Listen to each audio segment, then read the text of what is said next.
Okay, അപ്പം ഇന്ന് നമ്മൾ ഡിസ്കസ് ചെയ്യാൻ പോകുന്നത് ഒരു ചെറിയ ചാപ്റ്റർ ആണ്. കമ്പയർഡ് ടു നമ്മുടെ ലാസ്റ്റ് 2 ചാപ്റ്റർ അത്രത്തോളം ഒരു വലിയ ചാപ്റ്റർ അല്ല. ഓക്കെ, അപ്പം നമുക്ക് കഴിഞ്ഞ ക്ലാസ്സിൽ എടുത്ത പോലെ ഒരുപാട് സമയത്തിന്റെ ആവശ്യമുണ്ടാകും. പെട്ടെന്ന് ഈ ചാപ്റ്റർ കംപ്ലീറ്റ് ചെയ്യാൻ വേണ്ടിയിട്ട് പറ്റും. ഓക്കെ, സോ നമ്മൾ ഇതുവരെ ഡിസ്കസ് ചെയ്തുകൊണ്ടിരുന്നത് ക്ലാസ് 7 NCERT ആയിരുന്നു. അതിൽ 4ാമത്തെ ചാപ്റ്റർ വരെ ഹിസ്റ്ററി നമ്മൾ ഓൾറെഡി കംപ്ലീറ്റ് ചെയ്തിട്ടുണ്ട്. അപ്പം ഇതിന്റെ 3ാമത്തെയും അതുപോലെ തന്നെ 4ാമത്തെയും ചാപ്റ്റേഴ്സ് നിങ്ങൾ നോക്കുകയാണെന്നുണ്ടെങ്കിൽ 3ാമത്തെ chapter it was so important for both prelims and mains. പ്രിലിംസിനും മെയിൻസിനും വളരെ സിഗ്നിഫിക്കന്റ് ആയിട്ടുള്ള ചാപ്റ്റർ ആയിരുന്നു ഈ പറയുന്ന 3ാമത്തെ ചാപ്റ്റർ. 4ാമത്തെ ചാപ്റ്ററിലേക്ക് വരുമ്പം it's significant four both prelims and mains, but കുറെ കൂടെ പ്രിലിംസ് പെർസ്പെക്റ്റീവിലായിരുന്നു ആ ചാപ്റ്ററിൽ നിന്ന് UPSC ചോദ്യങ്ങൾ ചോദിച്ചിട്ടുണ്ടായിരുന്നത്. ഇനി നമ്മൾ 5ാമത്തെ ചാപ്റ്ററിലേക്ക് വരുന്ന സമയത്ത് ഈ 5ാമത്തെ ചാപ്റ്റർ എന്ന് പറയുന്നത് it is more incline towards the mains exam ആണ്. ഓക്കെ, സോ മെയിൻസ് എക്സാമിനേഷനിൽ എല്ലാ പേപ്പേഴ്സിലേക്കും അതായത് GS paper 1, so for Hasna I am repeating, നമ്മുടെ മെയിൻസ് എക്സാമിനേഷനിൽ സിവിൽ സർവീസിലെ പ്രിലിംസ് എക്സാമിനേഷനിൽ 2 പേപ്പർ വരുന്നുണ്ട്. അത് കഴിഞ്ഞ് മെയിൻസ് എക്സാമിനേഷനിലേക്ക് വരുന്ന സമയത്ത് 4 പേപ്പേഴ്സ് ആണ് മെയിൻ ആയിട്ട് GS ജനറൽ സബ്ജക്ട് വരുന്നത്. അതുകൂടാതെ 2 ഓപ്ഷണൽ പേപ്പേഴ്സ് പ്ലസ് ഒരു എസ്സേ പേപ്പർ, ഇങ്ങനെയായിരിക്കും ഉണ്ടാവുന്നത്. അപ്പം ഈ 4 പേപ്പേഴ്സ് എന്ന് പറയുന്നത് GS പേപ്പർ 1, 2, 3, 4 ഇങ്ങനെയാണ് വരുന്നത്. ഈ 4ാമത്തെ പേപ്പർ എന്ന് പറയുന്നത് എത്തിക്സിന്റെ പേപ്പറാണ്. 3ാമത്തെ പേപ്പറിൽ മെയിൻ ആയിട്ട് economy, ecology, science and technology, security, disaster management ഇങ്ങനത്തെ കാര്യങ്ങളാണ് കവർ ആവുന്നത്. 2ാമത്തെ പേപ്പറിലേക്ക് വരുമ്പോൾ polity, then social security, governance, international relations, ഇത്രയും കാര്യങ്ങളാണ് ഇവിടെ കവർ ആവുന്നത്. ഫസ്റ്റ് ചാപ്റ്ററിലേക്ക് വരുന്ന സമയത്ത് history, ancient, medieval, modern history, art and culture, society, geography, ഇത്രയും കാര്യങ്ങളാണ് ഫസ്റ്റ് പേപ്പറിൽ ക്ലിയർ ആയിട്ട് വരുന്നത്. അപ്പം ഇതാണ് ജനറൽ സ്റ്റഡീസ് മെയിൻസിന്റെ 4 പേപ്പറിന്റെ ഓവറോൾ ഒരു വ്യൂ എന്ന് പറയുന്നത്. അപ്പൊ നമ്മൾ അങ്ങനെ നോക്കുന്ന സമയത്ത് ഈ ഒരു ചാപ്റ്റർ എസ്പെഷ്യലി ലൈക്ക് ട്രൈബൽസ്, ഈ ഒരു ചാപ്റ്റർ ഈ പറയുന്ന 4 പേപ്പറിലും ഓവർലാപ്പ് ചെയ്ത് വരുന്നത് കാണാൻ വേണ്ടിയിട്ട് പറ്റുന്നതാണ്. One or the other way this chapter is like so much important with respect to the paper 1, 2, 3. കാരണം പേപ്പർ 1ലേക്ക് വരുന്ന സമയത്ത് ട്രൈബൽസ് ആസ് എ സൊസൈറ്റി, അപ്പൊ പേപ്പർ 1ലേക്ക് നമ്മൾ വരുന്ന സമയത്ത് tribals as a society we will learn. ഒരു ട്രൈബൽ കമ്മ്യൂണിറ്റി എങ്ങനെയാണ് എന്നുള്ള അവരുടെ ഒരു സൊസൈറ്റിയുടെ പെർസ്പെക്റ്റീവിലായിരിക്കും ട്രൈബൽസിനെ GS പേപ്പർ 1ൽ നമ്മൾ എന്ത് ചെയ്യുന്നത് പഠിക്കുന്നത്. അതേപോലെ തന്നെ GS പേപ്പർ 1ൽ ട്രൈബൽസുമായിട്ട് ബന്ധപ്പെട്ട് വരുന്ന ചില ഹിസ്റ്റോറിക്കൽ ഈവൻസുകൾ അത് നമ്മൾ സെപ്പറേറ്റ് ആയിട്ട് പഠിക്കുന്നതായിരിക്കും. അതായത് നിങ്ങൾ കുറെ കൂടെ കഴിഞ്ഞ് പഠിക്കുന്ന സമയത്ത് അപ്പോൾ മോഡേൺ ഹിസ്റ്ററിയിലേക്ക് വരുന്ന സമയത്ത് Santhal rebellion, Gond appraising, Paika rebellion, ഇങ്ങനെ ഒരുപാട് ട്രൈബൽസ് റിലേറ്റഡ് ആയിട്ട് വരുന്ന ഫ്രീഡം സ്ട്രഗിൾസ് അല്ലെങ്കിൽ റെസിസ്റ്റൻസ് മൂവ്മെന്റ്സ് ഒക്കെ നിങ്ങൾ പഠിക്കും. അപ്പം GS പേപ്പർ 1ൽ 2 പെർസ്പെക്റ്റീവ്സിൽ, ഒന്ന് സൊസൈറ്റി, രണ്ടാമത്തത് ഹിസ്റ്ററി പെർസ്പെക്റ്റീവിൽ നമുക്ക് ആവശ്യമുണ്ട്. GS പേപ്പർ 2ലേക്ക് വരുന്ന സമയത്ത് ഇപ്പൊ ലൈക്ക് നമ്മുടെ ഇന്ത്യയിൽ തന്നെ നാഷണൽ കമ്മീഷൻ ഫോർ ഷെഡ്യൂൾഡ് ട്രൈബൽസിനെ പ്രൊട്ടക്ട് ചെയ്യാൻ വേണ്ടിയിട്ട് മാത്രമായിട്ട് എന്ത് ചെയ്യുന്നുണ്ട്, നമുക്കൊരു കോൺസ്റ്റിറ്റ്യൂഷണൽ ബോഡി എക്സിസ്റ്റ് ചെയ്യുന്നുണ്ട്. സോ അതുകൂടാതെ ഡിഫറെന്റ് ആയിട്ടുള്ള മെക്കാനിസംസ് ഉണ്ട് നമ്മുടെ കോൺസ്റ്റിറ്റ്യൂഷനിൽ, ഡിഫറെന്റ് ആയിട്ടുള്ള പ്രൊവിഷൻസ് ട്രൈബൽസിനെ പ്രൊട്ടക്ട് ചെയ്യാൻ വേണ്ടിയിട്ടുണ്ട്. അപ്പൊ കോൺസ്റ്റിറ്റ്യൂഷന് ലൈക്ക് ഷെഡ്യൂൾസ് ഉണ്ട്. ആ ഷെഡ്യൂളിൽ വരുന്ന 5, 6 ഷെഡ്യൂളുകൾ, ഈ ഷെഡ്യൂൾസ് എന്താണ്, ആർട്ടിക്കിൾസ് എന്താണ്, ഇതിന്റെയൊക്കെ ഡീറ്റെയിൽസ് പൊളിറ്റി പഠിക്കുന്ന സമയത്ത് യു വിൽ ലേൺ. പൊളിറ്റിയുടെ ക്ലാസ്സിൽ പഠിക്കും. ബട്ട് ഇവിടെ ഇങ്ങനത്തെ കാര്യങ്ങളൊക്കെ ഉണ്ട് എന്നുള്ളത് മാത്രം ഒന്ന് മനസ്സിലാക്കി വെക്കാം. അതായത് കോൺസ്റ്റിറ്റ്യൂഷനിലെ മെയിൻ പാർട്ടിൽ പറയാത്ത അല്ലെങ്കിൽ പറയാൻ സാധിക്കാത്ത കാര്യങ്ങളെ കുറച്ച് ഇലാബറേറ്റ് ആയിട്ട് പറയുന്ന ഏരിയാസ് ആണ് ഷെഡ്യൂൾസ് എന്ന് പറയുന്നത്.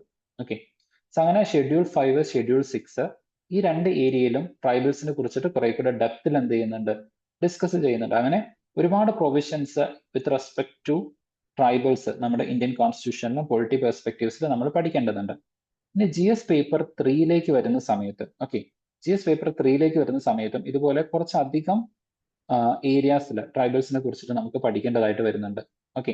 ഫോർ എക്സാമ്പിൾ നമ്മൾ നോക്കുന്ന സമയത്ത് ഫസ്റ്റ് ഓഫ് ഓൾ ഈ ഒരു പെർസ്പെക്റ്റീവ് GS 3 പെർസ്പെക്റ്റീവിൽ നമുക്ക് പഠിക്കാനുള്ളത് സെക്യൂരിറ്റി ആസ്പെക്ട്സ് ആണ്. അപ്പം കുറച്ചു കാലം മുമ്പ് നിങ്ങൾ ന്യൂസ് പേപ്പറിൽ കണ്ടിട്ടുണ്ടായിരിക്കും മണിപ്പൂർ കലാപം. മണിപ്പൂർ കലാപം, ഈ മണിപ്പൂർ കലാപം എന്ന് പറയുന്നത് it was between the ethnic groups of the tribes. So ട്രൈബൽസിന്റെ ഇടയിലുള്ള എത്നിക് ഗ്രൂപ്പ്സ് ആയിരുന്നു ഇതിൽ എന്ത് ചെയ്തിട്ടുണ്ടായിരുന്നത്, ഫൈറ്റ് ചെയ്തിട്ടുണ്ടായിരുന്നത്. ഓക്കെ, അപ്പൊ അങ്ങനെ ആ ഒരു പെർസ്പെക്റ്റീവിലേക്ക് നമുക്ക് GS3 പഠിക്കാനുണ്ട്. ഇനി അതുപോലെ തന്നെ ലെഫ്റ്റ് വിങ് എക്സ്ട്രീമിസം.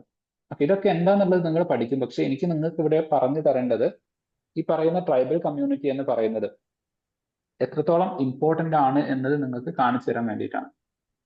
ഓക്കെ, അപ്പൊ ഈ ലെഫ്റ്റ് വിങ് എക്സ്ട്രീമിസം ഒക്കെ ആയിട്ട് ബന്ധപ്പെട്ടുകൊണ്ട് അപ്പോഴും നിങ്ങൾ ഈ ട്രൈബൽസിനെ കുറിച്ച് കുറെ കൂടെ ഡെപ്ത് ആയിട്ട് പഠിക്കുന്നതായിരിക്കും. ഇനി അതേപോലെ തന്നെ GS പേപ്പർ 2 GS പേപ്പർ 3യിലേക്ക് വരുന്ന സമയത്ത് ഈ ട്രൈബൽ കമ്മ്യൂണിറ്റീസിനെ പൊതുവെ നമ്മൾ ഒരു ബാക്ക്വേർഡ് കമ്മ്യൂണിറ്റി ആയിട്ടാണ് കൺസിഡർ ചെയ്യാറുള്ളത്. അതുകൊണ്ടാണ് അവർക്ക് നമ്മൾ റിസർവേഷൻ കാര്യങ്ങളൊക്കെ കൊടുക്കുന്നത്. അപ്പൊ ഇവരുടെ സോഷ്യൽ സെക്യൂരിറ്റി ആയിട്ട് ബന്ധപ്പെട്ടിട്ടുള്ള ചോദ്യങ്ങൾ അത് നമുക്ക് എന്ത് ചെയ്യാം, എക്സ്പെക്ട് ചെയ്യാൻ പറ്റുന്നതാണ്. ഓക്കെ, സോ ട്രൈബൽസിനെ പ്രൊട്ടക്ട് ചെയ്യുന്നതിന് വേണ്ടിയിട്ട് അവരുടെ അപ്ലിഫ്റ്റ്മെന്റിന് വേണ്ടിയിട്ട് നമ്മൾ എന്തെല്ലാം കാര്യങ്ങളൊക്കെ ചെയ്യുന്നുണ്ട്, അതിന് വേണ്ടിയിട്ടുള്ള ഗവൺമെന്റ്സിന്റെ സ്കീംസ് എന്താണ്. ഓക്കെ, ഇപ്പൊ റീസെന്റ് ലൈക്ക് ജൻമൻ സ്കീം ഉണ്ടായിരുന്നു. Okay, Janman scheme, PM Janman scheme ഉണ്ടായിരുന്നു.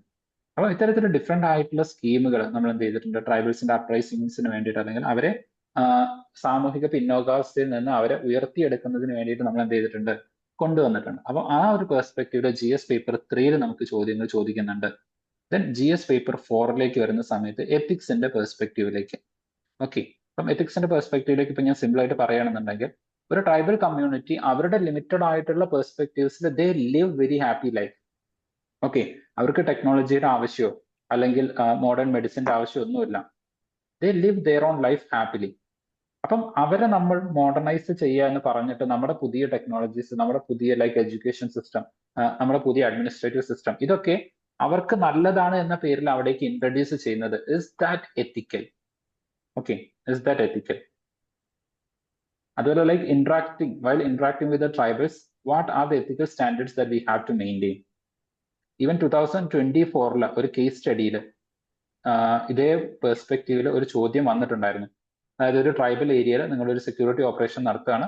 അപ്പൊ ആ സെക്യൂരിറ്റി ഓപ്പറേഷൻ നടത്തുന്ന സമയത്ത് അവിടുന്ന് ചില വാണ്ടഡ് ആയിട്ടുള്ള ടെററിസ്റ്റുകളെ, വാണ്ടഡ് ആയിട്ടുള്ള ടെററിസ്റ്റ് അല്ലെങ്കിൽ എക്സ്ട്രീമിസ്റ്റ് ഗ്രൂപ്പിലുള്ള ചില ആളുകളെ നിങ്ങൾ പിടിച്ചു വെച്ചു, അല്ലെങ്കിൽ നിങ്ങൾക്ക് അറസ്റ്റ് ചെയ്യാൻ വേണ്ടിയിട്ട് പറ്റി. പക്ഷെ അതേ സമയത്ത് അവിടെയുള്ള ട്രൈബൽസ്, അതായത് മോസ്റ്റ്ലി വുമൻസ് നിങ്ങൾക്ക് എഗെയിൻസ്റ്റ് ആയിട്ട് എന്ത് ചെയ്തിട്ടുണ്ട്, തിരിഞ്ഞിട്ടുണ്ട്. അവർ നിങ്ങളെ ആക്രമിക്കാൻ വേണ്ടിയിട്ട് വരികയാണ്. അപ്പം ഇവരുടെ അടുത്ത് ചെറിയ ചെറിയ രൂപത്തിലുള്ള ആയുധങ്ങളുണ്ട്. നിങ്ങളുടെ അടുത്ത് ലൈക്ക് ഡെഫിനറ്റ്ലി മിലിറ്ററി ആയതുകൊണ്ട് തന്നെ സുപ്പീരിയർ വെപ്പൺസ് ഉണ്ട്. അതുപോലെ നിങ്ങളുടെ സഹപ്രവർത്തകരുണ്ട്. അപ്പൊ ഡെഫിനറ്റ്ലി ഈ ഒരു സിറ്റുവേഷനിൽ നിങ്ങൾക്ക് പുറത്തേക്ക് കോൺടാക്ട് ചെയ്യാനുള്ള വേറെ മാർഗങ്ങളൊന്നുമില്ല. ഈ എമർജൻസി ഇവാക്യുവേഷൻ എക്സിസ്റ്റ് ചെയ്യുന്നില്ല. So they are going to attack your subordinates. നിങ്ങൾ ഈ ഒരു അറസ്റ്റ് ചെയ്ത ആളെ വിട്ട് കൊടുത്തിട്ടില്ല എന്നുണ്ടെങ്കിൽ they are going to attack you. ഈ അറസ്റ്റ് ചെയ്ത ആളാണെന്നുണ്ടെങ്കിൽ he's a wanted terrorist or like a criminal. He attacked your country and killed many people. Okay, so ഇയാള് നമ്മുടെ രാജ്യത്ത് ആക്രമണങ്ങൾ നടത്തി ഒരുപാട് ആൾക്കാരെ കൊന്ന ഒരാളാണ്. ആൻഡ് അയാൾ ഈ ഒരു ട്രൈബൽ ഏരിയയിലായിരുന്നു ഷെൽട്ടർ എടുത്തിട്ടുണ്ടായിരുന്നത്. അയാളെയാണ് നിങ്ങൾ അറസ്റ്റ് ചെയ്തിട്ടുള്ളത്. അപ്പം ഈ ഒരു സിറ്റുവേഷനിൽ what is your course of action എന്നുള്ള രൂപത്തിലേക്ക് UPSC എത്തിക്സിലെ ചോദ്യം ചോദിച്ചിട്ടുണ്ട്. അപ്പൊ ഇതിന് നമ്മൾ ആൻസർ എഴുതണം എന്നുണ്ടെങ്കിൽ we have to understand the nature and culture and the working of the tribal population. അപ്പം ഏത് പെർസ്പെക്റ്റീവിലേക്ക് നിങ്ങൾ നോക്കിക്കഴിഞ്ഞാലും നിങ്ങൾക്ക് ഏതെങ്കിലും ഒരു പേപ്പറിൽ ഡെഫിനറ്റ് ആയിട്ടും ഇൻ ഡിഫറെന്റ് വേ ഈ ട്രൈബൽസുമായിട്ട് ബന്ധപ്പെട്ടിട്ടുള്ള കാര്യങ്ങൾ അഡ്രസ്സ് ചെയ്യാതെ പോകാൻ വേണ്ടിയിട്ട് സാധിക്കില്ല. So you should have A very തെറോ understanding about the different tribal communities across India. ഇനി പ്രിലിംസ് എക്സാമിനേഷനിലേക്ക് വരുന്ന സമയത്ത് തന്നെ ഡിഫറെന്റ് ട്രൈബൽ കമ്മ്യൂണിറ്റീസ് അവര് താമസിക്കുന്ന പ്രദേശങ്ങൾ ചിലപ്പോൾ സംസ്ഥാനങ്ങളായിരിക്കാം, അല്ലെങ്കിൽ ലൈക്ക് ഏതെങ്കിലും പെർട്ടിക്കുലർ ലൊക്കേഷൻസ് ആയിരിക്കാം. ഓക്കെ, സോ ആ രൂപത്തിലേക്ക് എന്ത് ചെയ്തിട്ടുണ്ട്, ചോദ്യങ്ങൾ വന്നിട്ടുണ്ട്. അതുപോലെ ലൈക്ക് ട്രൈബൽ കമ്മ്യൂണിറ്റി അതുമായിട്ട് അസോസിയേറ്റ് ചെയ്തു വരുന്ന ഇമ്പോർട്ടന്റ് ആയിട്ടുള്ള ഫീച്ചേഴ്സ് എന്തൊക്കെയാണെന്നുള്ളത്. ഇപ്പൊ say for example like Naga tribes. Okay, Naga tribes in Nagaland അവര് നടത്തുന്ന ഒരു ഫെസ്റ്റിവൽ ആണ് ഹോൺബിൽ ഫെസ്റ്റിവൽ. ഓക്കെ, നാഗ ട്രൈബ്സിന്റെ ഇടയിലുള്ളതാണ് Hornbill Festival. And they are protecting the hornbills. Okay, so ഈ ഹോൺബിൽസിലൂടെ അവർ എന്ത് ചെയ്യുന്നുണ്ട്, അവര് പ്രൊട്ടക്ട് ചെയ്യുന്നുണ്ട്, ലൈക്ക് ഡിഫറെന്റ് ബേർഡ്സിനെ അവർ പ്രൊട്ടക്ട് ചെയ്യുന്നുണ്ട്. അപ്പം ഇത് കറണ്ട് അഫയേഴ്സിൽ പലതവണ റിപ്പീറ്റ് ആയിട്ട് വന്നിട്ടുണ്ട്. ഈവൻ പ്രൈം മിനിസ്റ്റർ എന്ത് ചെയ്തിട്ടുണ്ട്, ഇതിൽ പങ്കെടുത്തിട്ടുണ്ട്. ഓക്കെ, ഈ ഹോൺബിൽ ഫെസ്റ്റിവലിലൊക്കെ പങ്കെടുത്തിട്ടുണ്ട്. അപ്പൊ അതുകൊണ്ട് തന്നെ എന്ത് ചെയ്തിട്ടുണ്ടായിരുന്നു, ഇവര് കറണ്ട് അഫയേഴ്സ് വന്നതുകൊണ്ട് ആ പെർസ്പെക്റ്റീവിൽ UPSC എന്ത് ചെയ്തിട്ടുണ്ട്, ചോദ്യം ചോദിച്ചിട്ട്. ഇനി ഞാൻ പറയാൻ പോകുന്നത് കറണ്ട് അഫയേഴ്സ് പെർസ്പെക്റ്റീവിൽ പ്രിലിംസ് എക്സാമിനേഷനിൽ ചോദ്യങ്ങൾ വരുന്ന രൂപങ്ങളാണ്. ഓക്കെ, ദെൻ അടുത്തത് മാൻകീഡിയ ട്രൈബ്സ്. മാൻകീഡിയ ട്രൈബ്സ്, ഈ മാൻകീഡിയ ട്രൈബ്സ് വരുന്നത് ഒഡീസയിലാണ്.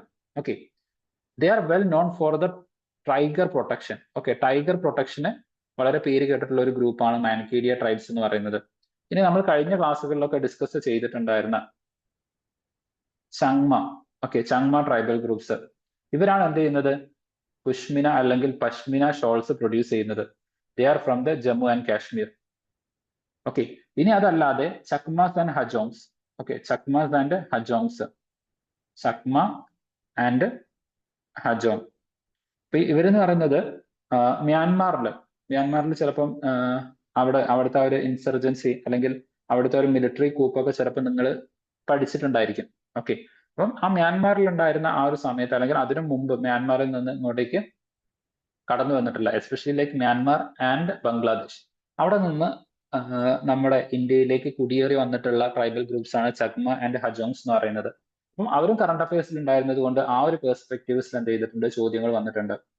അപ്പൊ ഇങ്ങനെ കറണ്ട് അഫയേഴ്സ് പെർസ്പെക്റ്റീവിൽ വരുന്ന ട്രൈബൽസ്, അവരുമായിട്ട് അസോസിയേറ്റ് ചെയ്തു വരുന്ന ഇഷ്യൂസ്, ഇതും UPSC ചോദിക്കാറുണ്ട്. എന്ന് വെച്ച് കഴിഞ്ഞാൽ നമ്മൾ ഇനി ഡിസ്കസ് ചെയ്യാൻ പോകുന്ന ആ ഒരു ചാപ്റ്ററിൽ, ഈ ഒരു ചാപ്റ്ററിൽ ഒരുപാട് ട്രൈബൽസിനെ കുറിച്ചിട്ട് ഒരുപാട് കാര്യങ്ങൾ പറയുന്നുണ്ട്.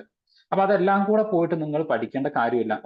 ഈ ഓരോ ട്രൈബൽസിനെ കുറിച്ചിട്ടും അവരുടെ ലൈക്ക് ഇന്റേണൽ ഇന്ററാക്ഷൻസിനെ കുറിച്ചിട്ടൊക്കെ ഇനി പറയാൻ പോകുന്ന ചാപ്റ്ററിൽ ഡിസ്കസ് ചെയ്യുന്നുണ്ട്. You don't have to study, പഠിക്കേണ്ട എന്നാണ് ഞാൻ പറയുന്നത്, അത് നമുക്ക് ആവശ്യമില്ല. But you have to understand, നിങ്ങളത് മനസ്സിലാക്കണം. ജസ്റ്റ് ഒരു വൺ ടൈം റീഡിങ്, ആ റീഡ് ചെയ്യുന്ന സമയത്ത് ചില സമയത്ത് നമുക്ക് മനസ്സിലാവും. അതായത് ഈ രണ്ടും തമ്മിലുള്ള വ്യത്യാസം ഞാൻ പറഞ്ഞുതരാം. അപ്പൊ ഫോർ എക്സാമ്പിൾ ലൈക്ക് നിങ്ങളൊരു ഫാമിലി എടുക്കുകയാണ്. അപ്പൊ ആ ഫാമിലി എടുക്കുന്ന സമയത്ത് രാവിലെ 6 AM ആയ സമയത്ത് അച്ഛൻ എന്ത് ചെയ്തു? അമ്മയെ വഴക്ക് പറഞ്ഞു. 6:30 ആയ സമയത്ത് അമ്മ പോയിട്ട് മക്കളെ വഴക്ക് പറഞ്ഞു. ദെൻ ഒരു 6:45 ആയ സമയത്ത് മക്കൾ തമ്മിൽ അടി കൂടുകയാണ്. 7 മണിയായ സമയത്ത് അച്ഛൻ പോയിട്ട് മക്കളെ അടിക്കുകയാണ്. അപ്പം ഇവിടെ ഇതൊക്കെ ഇൻഫർമേഷൻ ആണ്. ഇതൊക്കെ നിങ്ങൾക്ക് ഡിഫറെന്റ് ഇൻഫർമേഷൻ ആണ്. അപ്പം ഇൻ ടോട്ടൽ ആയിട്ട് നിങ്ങൾക്ക് ഇത് വായിക്കുന്ന സമയത്ത് നിങ്ങൾ മനസ്സിലാക്കേണ്ട അണ്ടർസ്റ്റാൻഡിങ് എന്താണ്? ഈ ഒരു ഫാമിലി എന്ന് പറയുന്നത് it is all about the quarrel. അവർ അടി ഉണ്ടാക്കുന്ന ഒരു ഫാമിലിയാണ്. ഇത്രയും കാര്യം നിങ്ങൾ മനസ്സിലാക്കേണ്ടതുള്ളൂ. അതല്ലാതെ ഇതിൻ്റെ അകത്ത് ലൈക്ക് ഡിഫറെന്റ് ട്രൈബൽ കമ്മ്യൂണിറ്റീസ്, അവരുടെ യുദ്ധം, അവരുടെ ലൈക്ക് ഇന്റേണൽ കോൺഫ്ലിക്ട്സ്, അതല്ലാതെ ആ സമയത്ത് ഉണ്ടായിരുന്ന ഡിഫറെന്റ് ഡൈനാസ്റ്റീസിലുള്ള ആളുകൾ, ഫോർ എക്സാമ്പിൾ മുഗൾസ്, സോ ഇവരൊക്കെ എങ്ങനെയായിരുന്നു ട്രൈബൽസ് ആയിട്ട് ഇന്ററാക്ട് ചെയ്തിരുന്നത്, ഇങ്ങനെ വളരെ സ്പെസിഫിക് ആയിട്ടുള്ള കാര്യങ്ങൾ ആ ചാപ്റ്ററിൽ പറയുന്നുണ്ട്. നിങ്ങളത് ജസ്റ്റ് വായിക്കുക, പക്ഷെ ഇതുപോലത്തെ ഒരു അണ്ടർസ്റ്റാൻഡിങ് ഉണ്ടാക്കിയെടുക്കുക. അത് മാത്രമേ ആവശ്യമുള്ളൂ. ഐ വിൽ ടെൽ യു എങ്ങനെയാണ് അത് ചെയ്യേണ്ടത് എന്നുള്ളത് നിങ്ങൾക്ക് പറഞ്ഞു തരും. അപ്പൊ ഞാൻ ഇത്രയും നേരം പറഞ്ഞ കാര്യങ്ങൾ നിങ്ങൾക്ക് മനസ്സിലായിട്ടുണ്ടോ?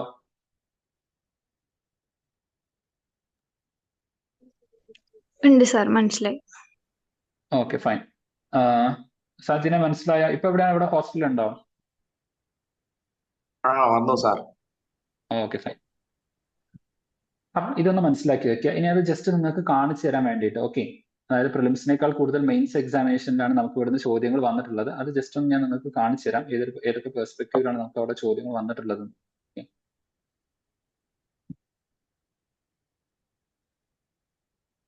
ഓ മൈ ഗോഡ്.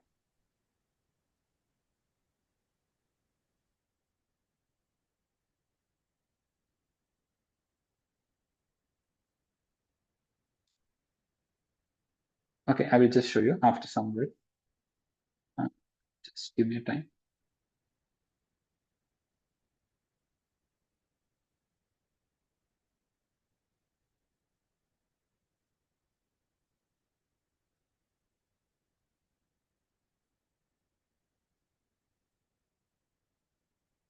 സോ ഈ ഒരു പെർസ്പെക്റ്റീവ് വന്നിട്ടുള്ള ഓരോ കാര്യങ്ങൾ, എസ്പെഷ്യലി ലൈക്ക് കറണ്ട് അഫയേഴ്സ് പെർസ്പെക്റ്റീവിൽ വന്നിട്ടുള്ള ചോദ്യങ്ങൾ I will show you that first. അപ്പം ഈ ഒരു പെർസ്പെക്റ്റീവിൽ കറണ്ട് അഫയേഴ്സിൽ ഏറ്റവും കൂടുതൽ ഇൻ റീസെന്റ് ടൈംസിൽ വന്നിട്ടുള്ള ഒരു ഇഷ്യൂ എന്ന് പറയുന്നത് ഇതാണ്. ദ ഹിന്ദുവിൽ വന്നിട്ടുള്ള ഒരു ന്യൂസ് ആണ്. The racial profiling of the Chakmas and Hajongs. So when did this migrant communities arrive in Arunachal Pradesh? Then where did they settle? Why does the state want to relocate them? അപ്പം നമ്മുടെ ഒരു ഇന്റേണൽ സ്ട്രഗിൾ ആയിട്ട് ഈ Chakmas and ഹജോങ്സ് മാറിയിട്ടുണ്ട്. അപ്പം അതിന്റെ ബേസിൽ എന്ത് ചെയ്തിട്ടുണ്ട്? ഒരുപാട് ആർട്ടിക്കിൾസ് ദ ഹിന്ദു പോലുള്ള ന്യൂസ് പേപ്പേഴ്സിലൊക്കെ വന്നിട്ടുണ്ടായിരുന്നു. അപ്പോൾ അതുകൊണ്ട് തന്നെ ആ ഒരു ഇന്റേണൽ ആയിട്ടുള്ള ഇത്തരത്തിലുള്ള ട്രൈബൽസിന്റെ ഡിസ്പ്ലേസ്മെന്റ്സ്, അതുപോലെ ലൈക്ക് എക്സ്റ്റേണൽ ആയിട്ട് പുറത്തുനിന്നുള്ള സംസ്ഥാനങ്ങളിൽ ഇങ്ങനെ മൈഗ്രേറ്റ് ചെയ്ത് വരുന്ന ആളുകൾ, അത് നമുക്ക് ക്രിയേറ്റ് ചെയ്യുന്ന ത്രെട്ട്, ഈ പെർസ്പെക്റ്റീവിൽ എന്ത് ചെയ്തിട്ടുണ്ടായിരുന്നു? UPSC മെയിൻസ് എക്സാമിനേഷനിൽ ചോദ്യങ്ങൾ ഫ്രെയിം ചെയ്തിട്ടുണ്ട്. അതിന്റെ ഒരു ബാക്ക്ഗ്രൗണ്ട് എന്ന് പറയുന്നത് ഇങ്ങനെ കറണ്ട് അഫയേഴ്സ് ആണ്. അപ്പം ഏതൊക്കെ ട്രൈബൽ ഗ്രൂപ്പ്സ് ഉണ്ട്, ഏതൊക്കെ ഒരു ട്രൈബൽ ഗ്രൂപ്പ്സ് ആണെന്നുള്ള ഒരു അണ്ടർസ്റ്റാൻഡിങ് നിങ്ങൾക്ക് ഉണ്ടെങ്കിൽ ഈ ഒരു ന്യൂസ് നിങ്ങൾ റീഡ് ചെയ്യുന്ന സമയത്ത് you will mark it. Okay, അതായത് പെട്ടെന്ന് ഒരു ദിവസം നിങ്ങൾ ന്യൂസ് പേപ്പർ എടുക്കുന്നുണ്ട്, അന്നത്തെ ദിവസത്തിൽ നിങ്ങൾ ഒരു ട്രൈബിന്റെ പേര് കണ്ടു. ഓക്കെ, അത് നിങ്ങൾ നോട്ട് ചെയ്ത് വെക്കേണ്ട കാര്യമില്ല. ഒരു ട്രൈബുമായിട്ട് അസോസിയേറ്റ് ചെയ്ത ഒരു ഇഷ്യൂ വരുന്നുണ്ടെങ്കിൽ അറ്റ്ലീസ്റ്റ് ഒരു 1 വീക്ക് അല്ലെങ്കിൽ അങ്ങനെ കണ്ടിന്യൂസ് ആയിട്ട് ന്യൂസ് പേപ്പറിൽ ആ ഇഷ്യൂ വന്നുകൊണ്ടിരിക്കും. അങ്ങനെ റിപ്പീറ്റ് ആയിട്ട് വരുന്ന ട്രൈബൽസിനെ കുറിച്ച് മാത്രം നിങ്ങൾ നോട്ട് ചെയ്ത് വെച്ചാൽ മതി. ഓക്കെ, അതല്ലാതെ ഏതെങ്കിലും ട്രൈബൽസിനെ കുറിച്ചിട്ടൊക്കെ ലൈക്ക് ഈ ട്രൈബൽ ഗ്രൂപ്പിൽ ഇന്നൊരു സംഭവം ഉണ്ടായി, ആ രൂപത്തിൽ ഏത് സമയത്തും നമ്മുടെ ന്യൂസ് പേപ്പറിൽ എങ്ങനെയെങ്കിലുമൊക്കെ ന്യൂസ് വരും. പക്ഷെ ഇതുപോലെ വളരെ സീരിയസ് ആയിട്ട് വരുന്ന ഇഷ്യൂസ് മാത്രം, അതും റിപ്പീറ്റ് ആയിട്ട് ഈവൻ എഡിറ്റോറിയൽ കോളംസിൽ വരെ വരുന്ന അങ്ങനെയുള്ള ന്യൂസ് പേപ്പേഴ്സ്, ഇതിപ്പോ ലൈക്ക് എക്സ്പ്ലെയിനറിൽ വന്നതാണ് എന്ന് വെച്ച് കഴിഞ്ഞാൽ ലൈക്ക് എഡിറ്റോറിയൽ. അപ്പം അങ്ങനെ വളരെ സിഗ്നിഫിക്കന്റ് ആയിട്ട് നമ്മൾ ഡിസ്കസ് ചെയ്യുന്ന ട്രൈബൽസ് ആയിട്ട് അസോസിയേറ്റ് ചെയ്തിരുന്ന കാര്യങ്ങൾ മാത്രം നിങ്ങൾ എന്ത് ചെയ്താൽ മതി, നോട്ട് ചെയ്താൽ മതി. അല്ലാതെ നിങ്ങൾ പഠിക്കാൻ പോയി കഴിഞ്ഞാൽ it will take a lot of time. Okay, ഒരുപാട് സമയം എടുക്കും. അപ്പൊ അത്രത്തോളം ഡെപ്തിലേക്ക് ആവശ്യമില്ലാത്ത കാര്യങ്ങളൊന്നും ഈ ട്രൈബൽ ഗ്രൂപ്പിനെ കുറിച്ച് പഠിക്കരുത്. ഓക്കെ, കാരണം ഇത് വളരെ നിങ്ങളൊരു അണ്ടർസ്റ്റാൻഡിങ്ങിന്റെ ബേസിൽ പഠിക്കേണ്ട ഒരു ഏരിയ ആണ് ഇതെന്ന് പറയുന്നത്. കാരണം എന്ന് വെച്ച് കഴിഞ്ഞാൽ അങ്ങനെ പ്രോപ്പർ ആയിട്ട് നിങ്ങൾ പഠിച്ചിട്ടില്ല എന്നുണ്ടെങ്കിൽ you won't get the marks. Okay, അങ്ങനത്തെ ഒരു പ്രശ്നം കൂടെ ഈ ഒരു കാര്യത്തിനുണ്ട്, ഈ ഒരു ചാപ്റ്ററിനുണ്ട്. Okay, so you have to be like very careful while reading this. ഇനി വളരെ ഇമ്പോർട്ടന്റ് ആയിട്ട് ഇവിടുന്ന് മെയിൻസ് എക്സാമിനേഷനിൽ ചോദിച്ചിട്ടുള്ള ഒരു ചോദ്യം കൂടെ I will show you. Okay, mains എക്സാമിനേഷനിൽ ചോദിച്ചിട്ടുള്ള ഒരു ചോദ്യം കൂടെ ഞാൻ നിങ്ങൾക്ക് കാണിച്ചു തരാം, ആ ഒരു പെർസ്പെക്റ്റീവിലെ ക്വസ്റ്റ്യൻസ് എങ്ങനെയാണെന്നുള്ളത് മനസ്സിലാക്കാൻ വേണ്ടിയിട്ട്. Okay, so this was the mains എക്സാമിനേഷനിൽ ചോദിച്ച ചോദ്യം. ചോദ്യം കാണാൻ പറ്റുന്നുണ്ടോ?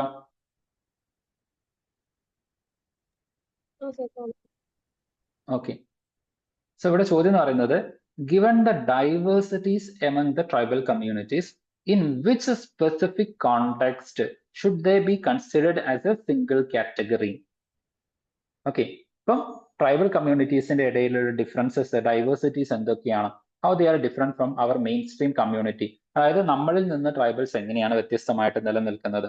ഇനി വിത്തിൻ ദ ട്രൈബൽസ്, ഓക്കെ, ഈ ട്രൈബൽ കമ്മ്യൂണിറ്റീസിന്റെ ഇടയിൽ തന്നെ ഡിഫറെന്റ് ആയിട്ടുള്ള ഡിഫറൻസസ് എക്സിസ്റ്റ് ചെയ്യുന്നുണ്ട്. എന്ന് വെച്ച് കഴിഞ്ഞാൽ കേരളത്തിലുള്ള ട്രൈബൽ കമ്മ്യൂണിറ്റിയെ പോലെയല്ല ആസാമിലുള്ള ട്രൈബൽ കമ്മ്യൂണിറ്റി, അതുപോലെയല്ല കാശ്മീരിലുള്ള ട്രൈബൽ കമ്മ്യൂണിറ്റി. അപ്പം ഈ ഓരോ ട്രൈബൽ കമ്മ്യൂണിറ്റിയും എൻറ്റയർലി ഡിഫറെന്റ് ആണ്. ഓക്കെ, ഇപ്പൊ കേരളത്തിലുള്ള ട്രൈബൽ കമ്മ്യൂണിറ്റി എന്ന് പറയുന്നത് ദേ are living in A evergreen forest area, നമ്മുടെ വെസ്റ്റേൺ ഘട്ട് പ്രദേശത്താണ് അവർ താമസിക്കുന്നത്. അപ്പം അവർക്ക് എന്ത് വേണ്ട, അവരുടെ ലൈഫ് സ്റ്റൈൽ എന്ന് പറയുന്നത് ഹണ്ടിങ് ആയിരിക്കും. ഓക്കെ, ആ ഒരു പെർസ്പെക്റ്റീവിലായിരിക്കും അവരുടെ ലൈഫ് സ്റ്റൈൽ എന്ന് വരുന്നത്. പക്ഷെ കാശ്മീരിലേക്ക് വരുന്ന സമയത്ത് they are living in a cold desert area, ഒരു കോൾഡ് ആയിട്ടുള്ള തണുപ്പുള്ള പ്രദേശത്താണ് അവർ ജീവിക്കുന്നത്. അപ്പൊ അവർ കുറെ കൂടെ ലൈക്ക് ചെമ്മരിയാടുകളെയൊക്കെ വളർത്തുന്ന രൂപത്തിൽ അങ്ങനെയായിരിക്കും അവരുണ്ടാകുന്നത്. ചെമ്മരിയാടുകളെ വളർത്തും, അതിന്റെ ലൈക്ക് അതിന്റെ പാല്, അതിന്റെ മീറ്റ് എടുക്കും, അതിന്റെ വൂൾ എടുത്തിട്ടായിരിക്കും അവർ ഡ്രസ്സ് ഉണ്ടാക്കുന്നത്. Okay, then coming to the Rajasthan, അവിടെ കുറെ കൂടെ എന്താണ്, ഹാർഷ് ആയിട്ടുള്ള കണ്ടീഷൻസ് ആണ്, ഡ്രൈ ആയിട്ടുള്ള കണ്ടീഷൻസ് ആണ്. So they are having a very different lifestyle. അപ്പം ഓരോ ട്രൈബൽ കമ്മ്യൂണിറ്റീസും based upon the geographical factors, based upon their like historical lineage, ഇങ്ങനെയൊക്കെ ഡിഫറെന്റ് ആയിട്ടുള്ള ലൈഫ് സ്റ്റൈൽ ആയിരിക്കും. So within this tribal communities there is like diversities. അതാണ് ഇവിടെ first address ചെയ്തത്, given the diversities among the tribal communities. അപ്പൊ ഈ ചോദ്യത്തിന്റെ first part എങ്ങനെയായാലും നിങ്ങൾ ചെറുതായിട്ടെങ്കിലും അഡ്രസ് ചെയ്യണം. ഓക്കെ, ഇപ്പൊ ഈ ഡൈവേഴ്സിറ്റീസിന് കാരണം എന്താണ്, അതായത് the tribal communities living in align with or their tribal communities lives in close association with the nature, and because of this differences, geographical differences, historical factors and the lineage, they shows the diversity or the differences, even though there are certain similarities or there exist certain commonalities between the tribal communities.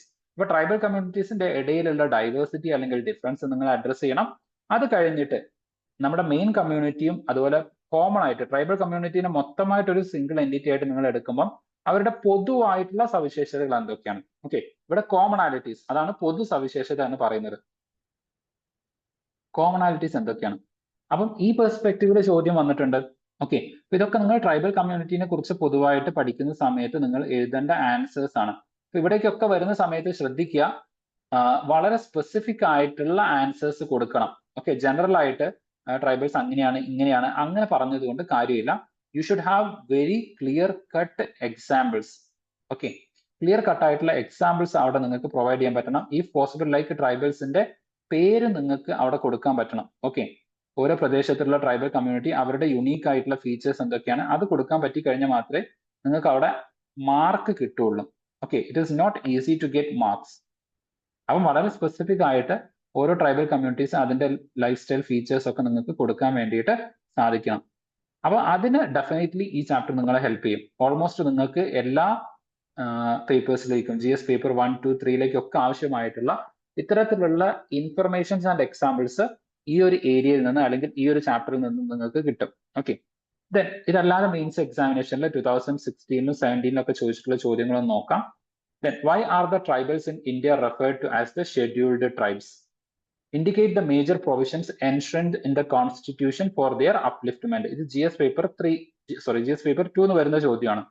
Then what are the two major legal initiatives by the state since independence addressing discrimination against scheduled tribes? ഈ രണ്ട് ചോദ്യവും ഒന്നാണ്. Okay, നിങ്ങൾക്ക് മനസ്സിലാവുന്നുണ്ടോ? ഈ രണ്ട് ചോദ്യം ഒന്നാണെന്ന് ഞാൻ പറഞ്ഞു കഴിഞ്ഞാൽ will you agree with me or not?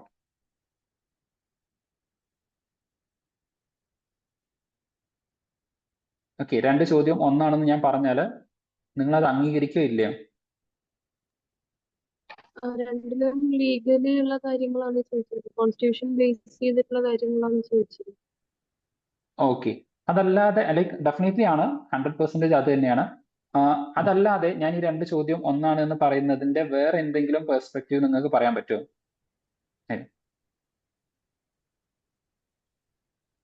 വേറെ ഏതെങ്കിലും പെർസ്പെക്റ്റീവിൽ ഓക്കെ ഇത് ഇങ്ങനെയാണ് ഞാൻ പറഞ്ഞതിന് ലൈക്ക് ഇതിനിങ്ങനെ ലൈക്ക് രണ്ട് ചോദ്യത്തിനും ചെറിയൊരു ആൾട്ടറേഷൻ വരുത്തി കഴിഞ്ഞാൽ രണ്ട് ചോദ്യം സെയിം ആണ് മനസ്സിലാവും. ഓക്കെ, സോ ആ ഒരു പെർസ്പെക്റ്റീവ് എന്താണ്?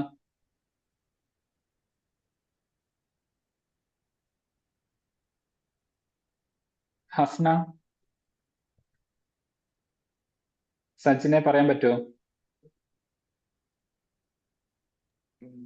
സാർ എന്റെ ഇതില്ലേ പിന്നെ gmail.com എഴുതി കാണിച്ചിട്ട് ചോദ്യം എന്താണെന്ന് വായിക്കാൻ മനസ്സിലാവുന്നില്ല.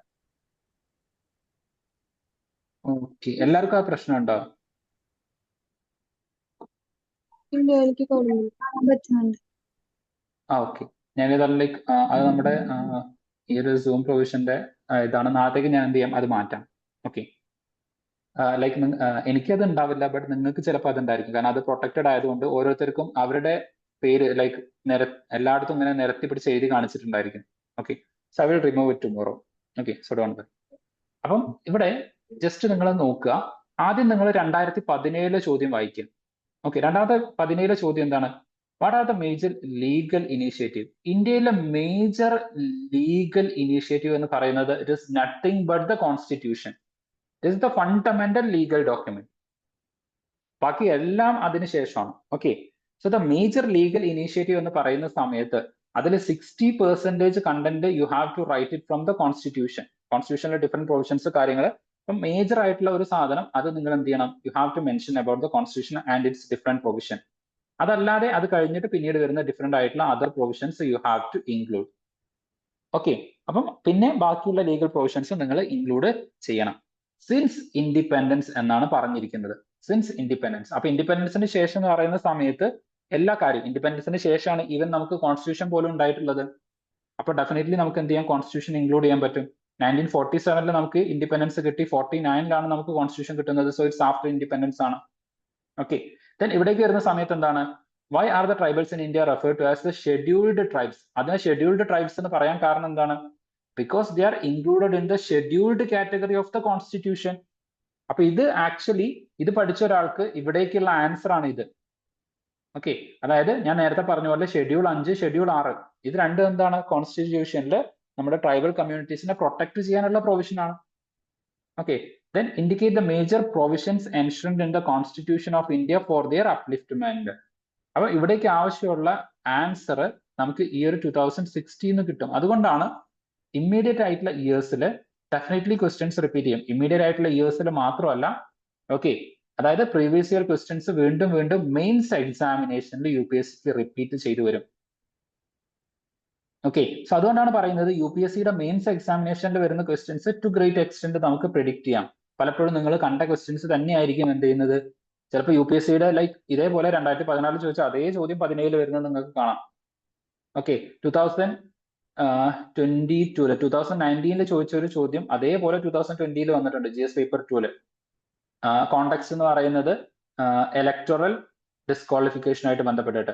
ഓക്കെ, അപ്പൊ ഇങ്ങനെ ഒരുപാട് ചോദ്യങ്ങൾ, ലൈക്ക് ഇത് ഞാനൊരു എക്സാമ്പിൾ പറഞ്ഞു മാത്രം, ഒരുപാട് ചോദ്യങ്ങൾ ഇതുപോലെ റിപ്പീറ്റ് ആയിട്ട് വരുന്നത് you can see in every subject. അപ്പൊ നമ്മൾ മെയിൻസ് എക്സാമിനേഷനിൽ അത്യാവശ്യം നമുക്ക് കണ്ടന്റ് ഉണ്ടായാൽ പിന്നെ പ്രത്യേകിച്ച് ഒന്നും നമ്മൾ ചെയ്യില്ല. നമ്മൾ മെയിൻ ആയിട്ട് PYQ അതിന്റെ ഡിഫറെന്റ് പെർസ്പെക്റ്റീവിൽ അനലൈസ് ചെയ്യുകയായിരിക്കും ചെയ്യുന്നത്. ഓക്കെ, അതുകൊണ്ട് മെയിൻസ് എക്സാമിനേഷനിൽ ചോദ്യം കാണാത്തതോ അല്ലെങ്കിൽ കണ്ടന്റ് ഇല്ലാത്തതോ ഇങ്ങനത്തെ ഒന്നും നിങ്ങൾക്ക് ഒരു പ്രശ്നമായിട്ട് വരില്ല.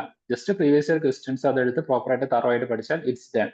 അതിനൊക്കെ പ്രോപ്പറായിട്ട് ഒന്ന് ആൻസർ എഴുതി നോക്കിയാൽ അടുത്ത വർഷത്തേക്കുള്ളത് നിങ്ങൾക്ക് you can get it. Even 2025 paper എടുത്തിട്ട് നിങ്ങൾ നോക്കി കഴിഞ്ഞാലും I will show U 2025 mains examination കഴിഞ്ഞിട്ട് ഓരോ ചോദ്യം വിത്ത് ഇയർ ഞാൻ നിങ്ങൾക്ക് കാണിച്ചു തരുന്നുണ്ട്. ഓക്കെ, പ്രീവിയസ് ഇയറിൽ എങ്ങനെയാ ക്വസ്റ്റ്യൻസ് വന്നു എന്നുള്ളത്. So that's their.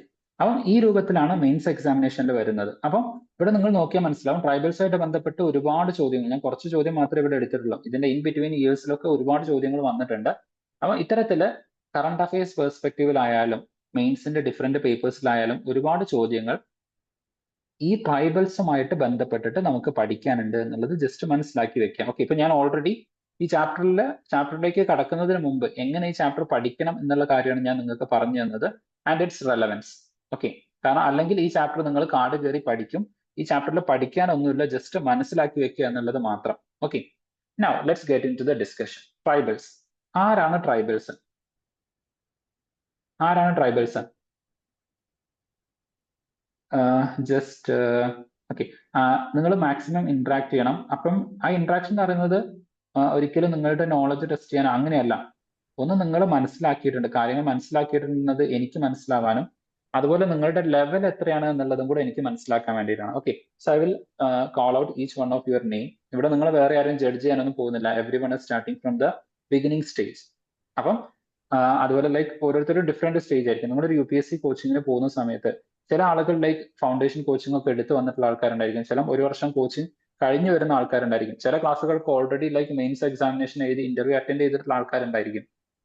ഓക്കെ, അപ്പം അവിടേക്കൊക്കെ എത്തുന്ന സമയത്ത് ചിലപ്പം അവരുടെ ലെവലിലായിരിക്കും ക്ലാസ്സുകൾ പോകുന്നത്. അപ്പൊ ആ ലെവലിൽ പോയി നിങ്ങൾ ചിലപ്പോൾ ക്ലാസ് അറ്റൻഡ് ചെയ്യുന്ന സമയത്ത് നിങ്ങൾക്ക് ഒന്നും മനസ്സിലാവില്ല. സാധാരണ ഒരു ബേസിക് കോച്ചിങ് ഇല്ലാതെ UPSCയുടെ ഒരു ലൈക്ക് ഒരു റെഗുലർ ക്ലാസ്സിലേക്ക് നിങ്ങൾ ചെന്നിരിക്കുകയാണെന്നുണ്ടെങ്കിൽ ഒരു വെടിയും പുകയും മാത്രമൊക്കെ ആയിട്ടായിരിക്കും ചിലപ്പോൾ നിങ്ങൾക്ക് ഇതൊക്കെ എന്താണ് പോലും നിങ്ങൾക്ക് മനസ്സിലാവില്ല. ഓക്കെ, അപ്പം അതുകൊണ്ട് നിങ്ങൾ ഒരിക്കലും എല്ലാവരും every one was A beginner. അതുകൊണ്ട് നിങ്ങൾക്ക് അറിയാവുന്ന പോലെ തെറ്റാണെങ്കിലും കുഴപ്പമില്ല. You just give me the responses so that I can correct. Okay, so എന്റെ ഫസ്റ്റ് ചോദ്യം എന്ന് പറയുന്നത് ഹൂ ഈസ് ട്രൈബൽസ്? നേച്ചറോട് ഏറ്റവും അടുത്ത് ജീവിക്കുന്ന ആൾ. Okay, they live in close to the nature. Okay, they live close to the nature. Hasna, anything to add?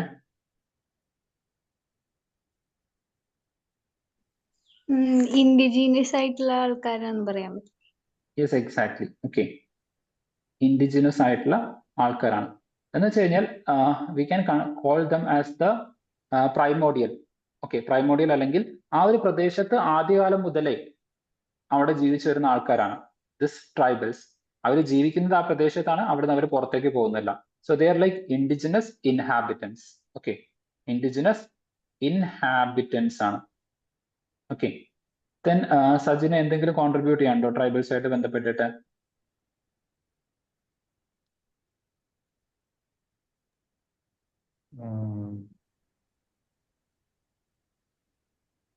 Anything. Tribals എന്ന് പറയുന്ന സമയത്ത് ഇനി ഒന്നുമില്ല, ബാംബു ബോയ്സ് ഒക്കെ ആലോചിച്ചാൽ മതി.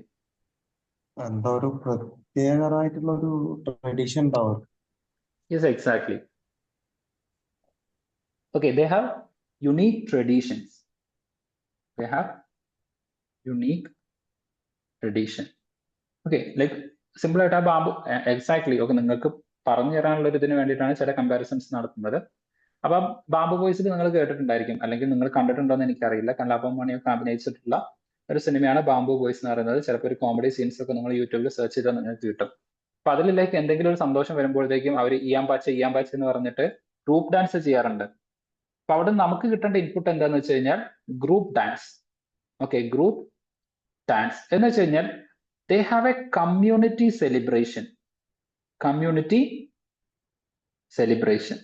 എന്ത് കാര്യവും ആസ് എ കമ്മ്യൂണിറ്റി ആയിരിക്കും അവരെന്ത് ചെയ്യുന്നത്. They have A social living, they have A community living, they have A community celebration. ഇത് ട്രൈബൽസിനെ സംബന്ധിച്ചിട്ട് വളരെ ഇമ്പോർട്ടന്റ് ആയിട്ടുള്ള ഒരു കാര്യമാണ്. ഓക്കെ, ദെൻ ഹസ്ന പറഞ്ഞ പോയിന്റിലേക്ക് വരുന്ന സമയത്ത് they are like indigenous inhabitants ആണ്. ഓക്കെ, അതുപോലെ ദേ ആർ ലൈക്ക് സുമയ പറഞ്ഞ പോലെ just like they are close to the nature ആണ്. ഈ രണ്ട് ഫാക്ടേഴ്സും കൂടെ നമ്മൾ കൺസിഡർ ചെയ്യുന്ന സമയത്ത് അവർക്ക് മോഡേൺ ടെക്നോളജീസ് ഉണ്ടായിരിക്കില്ല, മോഡേൺ നോളജ് ഉണ്ടായിരിക്കില്ല, മോഡേൺ ഫെസിലിറ്റീസ് ഉണ്ടായിരിക്കില്ല, ഓക്കെ, ഓർ ലൈക്ക് ഇൻഫ്രാസ്ട്രക്ചർ ഉണ്ടായിരിക്കില്ല. അപ്പം അവർക്ക് നേച്ചറിൽ പണ്ട് നമ്മൾ ആദിവാസികൾ അല്ലെങ്കിൽ നമ്മുടെ ഹ്യൂമൻ സൊസൈറ്റിയുടെ തന്നെ ആദ്യ കാലങ്ങളിൽ ആൾക്കാർ എങ്ങനെയാണോ ജീവിച്ചിരുന്നത് അതിന്റെ ഒരു റിഫ്ലക്ഷൻ ആയിട്ടാണ് നമുക്ക് ട്രൈബൽസിനെ കൺസിഡർ ചെയ്യാൻ പറ്റുക. അതുകൊണ്ട് തന്നെ they will be like either food gatherers, okay, food gathering ചെയ്യുന്ന ആൾക്കാരായിരിക്കും, അതല്ലെങ്കിൽ ലൈക്ക് സബ്സിസ്റ്റൻസ് അഗ്രികൾച്ചർ ചെയ്യുന്നവരായിരിക്കും. ഓക്കെ, സബ്സിസ്റ്റൻസ് അഗ്രികൾച്ചർ എന്ന് വെച്ച് കഴിഞ്ഞാൽ അവരുടെ ആവശ്യങ്ങൾക്ക് വേണ്ടിയിട്ടുള്ള കൾട്ടിവേഷൻ. ഓക്കെ, അപ്പൊ നമ്മളൊക്കെ വീട്ടിൽ എന്ത് ചെയ്യുന്നുണ്ടായിരിക്കും, ചില ആളുകൾക്ക് ലൈക്ക് വയലോ അല്ലെങ്കിൽ വയലെന്ന് വെച്ച് കഴിഞ്ഞാൽ ലൈക്ക് പാടി, പാടം, ഇതൊക്കെ ഉള്ള ആളുകൾ ഉണ്ടെങ്കിൽ നമ്മുടെ വീട്ടിൽ ചിലപ്പോൾ ലൈക്ക് ഡിഫറെന്റ് ആയിട്ടുള്ള അഗ്രികൾച്ചറൽ പ്രൊഡക്ട്സ് ഉണ്ടായിരിക്കും. ഓക്കെ, ലൈക്ക് അരിക്കനട്ട്, കോക്കനട്ട്, ഇങ്ങനെ ഡിഫറെന്റ് ആയിട്ടുള്ള സാധനങ്ങൾ ഉണ്ടായിരിക്കും. ചിലതൊക്കെ നമ്മൾ കൺസ്യൂം ചെയ്യും, ചിലതൊക്കെ നമ്മൾ വിൽക്കും. പക്ഷെ ട്രൈബൽസ് മോസ്റ്റ്ലി അല്ലെങ്കിൽ ട്രൈബൽസ് വിൽക്കാൻ വേണ്ടിയിട്ടല്ല, അവരുടെ ആവശ്യങ്ങൾക്ക് വേണ്ടിയിട്ടായിരിക്കും അവർ കൾട്ടിവേറ്റ് ചെയ്യുന്നത്. അവരുണ്ടാക്കും, അവർ കൺസ്യൂം ചെയ്യും. ഓക്കെ, അതല്ലാതെ പുറത്തുള്ള കമ്മ്യൂണിറ്റി ആയിട്ട് അവർക്ക് എന്തില്ല, ഇത്തരത്തിലുള്ള ഒരു എക്സ്ചേഞ്ച് അല്ലെങ്കിൽ ഇത്തരത്തിലുള്ള ഒരു എക്കണോമിക് ആക്ടിവിറ്റി, എക്സ്ചേഞ്ചസ് ഒന്നും നടക്കുന്നില്ല. That's what we like call by subsistence agriculture. Okay, subsistence agriculture എന്നതുകൊണ്ട് അതാണ് നമ്മൾ ഉദ്ദേശിക്കുന്നത്. Then after the subsistence agriculture, okay, രണ്ട് കാര്യങ്ങൾ നമ്മൾ പറഞ്ഞു, ഫുഡ് ഗ്യാദേഴ്സ് ആണ്, സബ്സിസ്റ്റൻസ് അഗ്രികൾച്ചർ ആണെന്ന് പറഞ്ഞു. And they also hunters, okay, good hunters. ചില ട്രൈബൽസ് എന്ന് പറയുന്നത് എസ്പെഷ്യലി എവർഗ്രീൻ ഫോറസ്റ്റ് ഏരിയ, അതുപോലെ തന്നെ like temperate forest area, okay, temperate forest area, ഇവിടെയൊക്കെ ജീവിക്കുന്ന ട്രൈബൽ കമ്മ്യൂണിറ്റി എന്ന് പറയുന്നത് ദേ ആർ ഗുഡ് ഹണ്ടേഴ്സ്. കാരണം അവിടെ ഒരുപാട് ഇത്തരത്തിലുള്ള മൃഗങ്ങളെ കാണാൻ വേണ്ടിയിട്ട് സാധിക്കും. ഓക്കെ, മാനുകൾ ഉണ്ടായിരിക്കും, അതുപോലെ ഡിഫറെന്റ് ആയിട്ടുള്ള ബേർഡ്സ് ഉണ്ടായിരിക്കും. അപ്പം ഇതിനൊക്കെ ഹണ്ട് ചെയ്ത് അതിനെ കൺസ്യൂം ചെയ്തുകൊണ്ട് എന്ത് ചെയ്യുന്നുണ്ട്, ജീവിക്കുന്നുണ്ട്. ഈവൻ ലൈക്ക് ഫിഷിംഗ് ഉണ്ടായിരിക്കും, ഓക്കെ, മീനുകളെ പിടിക്കുന്നുണ്ട്. അപ്പം ഇത്തരത്തിലൊക്കെ ഒരു പ്രിമിറ്റീവ് ആയിട്ടുള്ള ടെക്നോളജീസ് ആയിരിക്കും അവർ യൂസ് ചെയ്യുന്നത്. Okay, they are using the primitive technology. Okay, primitive technologies ആയിരിക്കും. അപ്പൊ ഞാൻ ഇതൊക്കെ നിങ്ങൾക്ക് ഇപ്പൊ പറഞ്ഞു തന്നത് നമ്മുടെ നേരത്തെ മെയിൻസ് എക്സാമിനേഷനിലുള്ള ആൻസർ ആണ്. ഇതൊക്കെ എന്താണ്, this are the commonalities for every tribes. Okay, ഇത് എവിടെയുള്ള ട്രൈബ്സിനെ നിങ്ങൾ എടുത്തു നോക്കി കഴിഞ്ഞാലും ഈ കോമണാലിറ്റീസ് ഒക്കെ നിങ്ങൾക്ക് അവിടെ നിന്ന് കാണാൻ വേണ്ടിയിട്ട് പറ്റും. They are living close to nature. Evergreen ഫോറസ്റ്റിലുള്ള ആൾക്കാരാണെങ്കിൽ ആ ഫോറസ്റ്റ് സിറ്റുവേഷനുമായിട്ട് അഡാപ്റ്റ് ചെയ്തുകൊണ്ടായിരിക്കും അവർ ജീവിക്കുന്നത്. ഡെസേർട്ടിലുള്ള ആൾക്കാരാണെങ്കിൽ ആ നേച്ചറുമായിട്ട് അഡാപ്റ്റ് ചെയ്തിട്ടായിരിക്കും ജീവിക്കുന്നത്. ഓക്കെ, ദെൻ ജമ്മു കാശ്മീരിലുള്ള ആൾക്കാരാണെങ്കിൽ അവിടുത്തെ ആ ഒരു തണുപ്പുമായിട്ട് അഡാപ്റ്റ് ചെയ്തിട്ടായിരിക്കും അവർ ജീവിക്കുന്നത്. So that difference is there. They are living close to the nature.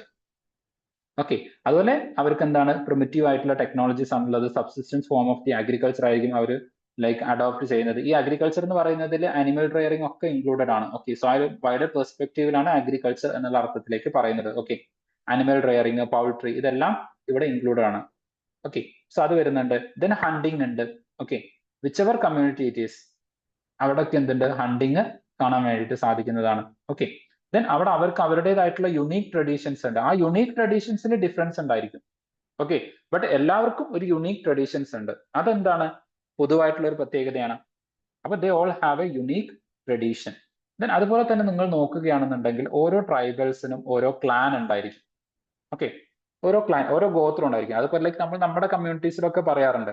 Okay, even നമ്മുടെ മോഡേൺ കമ്മ്യൂണിറ്റീസിലൊക്കെ ഉള്ളത് പോലെ അവരുടെ ഇടയിലും ഗോത്രം അല്ലെങ്കിൽ ക്ലാൻ എക്സിസ്റ്റ് ചെയ്യുന്നതായിട്ട് കാണാൻ വേണ്ടിയിട്ട് പറ്റും. ഓക്കെ, അപ്പം ഇത് എന്താണ്, ഒരു കോമണാലിറ്റി ആണ്. ഓക്കെ, സോ ക്ലിയർ ആണോ ഞാൻ ഇത്രയും പറഞ്ഞ കാര്യങ്ങൾ? ക്ലിയർ ആണ്. ഓക്കെ, എന്തെങ്കിലും ഡൗട്ട്സ് എന്തെങ്കിലും ഉണ്ടോ? ഹസ്ന, സജിൻ, എന്തെങ്കിലും ഡൗട്ട്സ് ഉണ്ടോ? ഇല്ല ഇല്ല sir. Sir. Okay, fine, good. Okay, ഇനി അടുത്ത ഒരു ഫോം ഓഫ് ലിവിങ് എന്ന് പറയുന്നത് പാസ്ട്രലിറ്റ്സ് ആണ്. ഓക്കെ, പാസ്ട്രലിറ്റ്സ്. ഇപ്പൊ ഞാൻ പറഞ്ഞു ഈ അഗ്രികൾച്ചറിൽ ഞാൻ പറഞ്ഞു അനിമൽ റിയറിംഗ് എന്ന് വെച്ച് കഴിഞ്ഞാൽ കാറ്റിൽ റിയറിംഗ്, അതായത് പശു, മാട്, ഓക്കെ, ആട്, ഇതിനൊക്കെ വളർത്തുന്നതിനെയാണ് ലൈക്ക് കാറ്റിൽ റിയറിംഗ് എന്ന് പറയുന്നത്. അതിനെ മേയിച്ച് നടക്കുന്നതിനെയാണ് പാസ്ട്രലിസം അല്ലെങ്കിൽ പാസ്ട്രലിറ്റ്സ് എന്ന് പറയുന്നത്. അപ്പൊ ഇങ്ങനെ മേയിച്ച് നടക്കുന്ന സ്വഭാവമുള്ള ആൾക്കാരുണ്ട്, എസ്പെഷ്യലി ഉത്തരാഖണ്ഡ് അല്ലെങ്കിൽ ഉത്തരാഞ്ചൽ, ഹിമാചൽ പ്രദേശൊക്കെ നിങ്ങൾ പോയി കഴിഞ്ഞാൽ അവിടെ പാസ്ട്രലിറ്റ്സ് ആയിട്ടുള്ള ധാരാളം ട്രൈബൽ ഗ്രൂപ്പിനെ നിങ്ങൾക്ക് കാണാൻ വേണ്ടിയിട്ട് പറ്റും. ഓക്കെ, സോ അങ്ങനെ പാസ്റ്ററലിസ്റ്റ് ആയിട്ടുള്ള tribal groups are there. Okay, so that also you have to note. Pastoralism is a important feature. Then ഈ ട്രൈബൽസിന്റെ ട്രൈബൽസിന്റെ ഭാഷ നമുക്ക് മനസ്സിലാവും? ഇല്ല, അവരുടേതായ ഒരു ഭാഷയായിരിക്കും. Yes, definitely. They have a unique language, unique and distinct language. They have a unique and distinct language. അവർക്ക് അവരുടേതായിട്ടുള്ള ഒരു യുണീക്ക് ആയിട്ടുള്ള, അതുപോലെ തന്നെ മറ്റുള്ളവരിൽ നിന്ന് വ്യത്യസ്തമായിട്ടുള്ള ഒരു ലാംഗ്വേജ് ഉണ്ട്. ഈ ലാംഗ്വേജിന്റെ പ്രത്യേകത എന്ന് വെച്ച് കഴിഞ്ഞാൽ sometimes it may have a script. ചിലപ്പോൾ അതിന് സ്ക്രിപ്റ്റ് ഉണ്ടായിരിക്കാം. ഓക്കെ, ചിലപ്പോൾ അതിന് സ്ക്രിപ്റ്റ് ഇല്ലാതായിരിക്കാം. എന്ന് വെച്ച് കഴിഞ്ഞാൽ it will B an oral tradition ആയിരിക്കാം. ഓക്കെ, അവർക്ക് സ്ക്രിപ്റ്റ് ഉണ്ടാവില്ല. ഓക്കെ, അക്ഷരങ്ങളൊന്നും ഉണ്ടാവില്ല, മറിച്ച് വാക്കുകൾ ഉണ്ടായിരിക്കും. ഓറൽ ട്രഡീഷൻസിലൂടെ ആയിരിക്കും അവർ എന്ത് ചെയ്യുന്നത്, അവർ കമ്മ്യൂണിക്കേറ്റ് ചെയ്യുന്നത്. ചിലപ്പം it will be like some sounds മാത്രമായിരിക്കും. ഓക്കെ, ചിലപ്പോൾ വെറും സൗണ്ട്സ് മാത്രമായിരിക്കും. ഇപ്പൊ നമ്മൾ ഈ പറയുന്ന പോലെ ഡിഫറെന്റ് അക്ഷരങ്ങൾ ചേർത്ത് വെച്ച് അതിനൊരു പദമാക്കി അതിനൊരു സെന്റൻസ് ആക്കി പ്രോപ്പർ ഗ്രാമാറ്റിക്കൽ രൂപത്തിലേക്ക് എക്സ്പ്രസ് ചെയ്യുന്നതായിരിക്കില്ല. ചിലപ്പം it will be like mere sounds, different ആയിട്ടുള്ള സൗണ്ട്സ് ഡിഫറെന്റ്. കാരണം നമ്മുടെ ഈ മോഡേൺ ടൈംസ് നമ്മളെയും അതുപോലെ തന്നെ ട്രൈബൽസിനെയും കമ്പയർ ചെയ്യുന്ന സമയത്ത് രണ്ടുപേരുടെയും നീഡ് എന്ന് പറയുന്നത് ലിമിറ്റഡ് ആണ്. ഓക്കെ, നമ്മുടെ അത്രയും ആവശ്യം അവർക്കില്ല. ലൈക്ക് നമുക്ക് രാവിലെ എഴുന്നേറ്റ് കഴിഞ്ഞാൽ ലൈക്ക് നമുക്ക് എന്ത് വേണം, ഇന്റർനെറ്റ് വേണം, അതിന്റെ റീചാർജ് വേണം, മൊബൈൽ വേണം. ഓക്കെ, ഈ പറഞ്ഞ പോലെ ലൈക്ക് കണക്ഷൻസ് വേണം, ക്ലാസ് വേണം, ജോലി വേണം. ഓക്കെ, ഇങ്ങനെ നമ്മുടെ ആവശ്യങ്ങൾ ഇസ് ലൈക്ക് അൺലിമിറ്റഡ്. ബട്ട് അവർക്ക് കുറച്ച് ആവശ്യങ്ങൾ വരുന്നുള്ളൂ. ഫുഡ് വേണം. ഓക്കെ, ഇങ്ങനെ ഒരു ലിമിറ്റഡ് ആവശ്യം മാത്രമേ വരുന്നുള്ളൂ. അപ്പൊ ഒരു ലിമിറ്റഡ് സൗണ്ട്സിലൂടെ ദേ ക്യാൻ കമ്മ്യൂണിക്കേറ്റ്. അതും അവരുടെ ഒരു യുണീക്ക് ഫീച്ചർ ആണ്, ട്രൈബൽസിന്റെ ഒരു യുണീക്ക് ഫീച്ചർ ആണ്. ഓക്കെ, അവരുടെ ലാംഗ്വേജിനെ സംബന്ധിച്ചിട്ട്. So sometimes it may have a script or it won't. They have the oral traditions. Sometimes language എന്ന് പറയുന്നത് it will be like mere sounds. Okay, so അതുകൊണ്ട് തന്നെ ഈ ട്രൈബൽ കൾച്ചറിനെ കുറിച്ചിട്ട് most of the time we don't have written records ഉണ്ടാവില്ല. നമുക്ക് Indian ഹിസ്റ്ററിയുടെ കേസിലൊക്കെ നോക്കുകയാണെന്നുണ്ടെങ്കിൽ we have a long historical records of here. Either it will be in the form of പ്രശസ്തി ഓർ അക്ബർ നാമ, ബീർബൽ നാമ, ഹുമയൂൺ നാമ. ഇങ്ങനെ ഓരോ കാലഘട്ടത്തിലും ഹിസ്റ്ററി ഒക്കെ നമ്മൾ എന്ത് ചെയ്തിട്ടുണ്ട്, റെക്കോർഡ് ചെയ്ത് വെച്ചിട്ടുണ്ട്. But the tribals don't have this culture. അവർക്ക് ഇതുപോലെ എഴുതി വെക്കുന്ന പരിപാടി, ഇങ്ങനത്തെ പരിപാടി ഒന്നുമില്ല. They don't have written record. അപ്പം ഇതൊക്കെ ട്രൈബൽസിന്റെ ലാംഗ്വേജുമായിട്ട് ബന്ധപ്പെട്ട യുണീക്ക് ഫീച്ചേഴ്സ് മാത്രമാണ്. ഓക്കെ, ഇനിയിപ്പോൾ ആ ഒരു പെർസ്പെക്റ്റീവിൽ ചോദ്യങ്ങൾ വരികയാണെന്നുണ്ടെങ്കിൽ you have to note it down. അപ്പൊ ഇതിലെ പ്രശ്നം എന്താന്ന് വെച്ച് കഴിഞ്ഞാൽ ആ ട്രൈബിലുള്ള ആൾക്കാർക്ക് മാത്രമേ ഈ ലാംഗ്വേജ് മനസ്സിലാവുള്ളൂ. അതിന്റെ റിട്ടേൺ റെക്കോർഡ്സ് ഒന്നുമില്ല. പക്ഷേ ഇവർ നേച്ചറുമായിട്ട് ക്ലോസ്ലി അലൈൻ ചെയ്ത് ജീവിക്കുന്നത് കൊണ്ട് തന്നെ ഒരുപാട് വർഷത്തെ പാരമ്പര്യമായിട്ട് കിട്ടിയ, ട്രഡീഷണൽ ആയിട്ട് കിട്ടിയിട്ടുള്ള നോളജ് ഉണ്ട്. Okay, that is a huge resource. This traditional knowledge is a huge resource.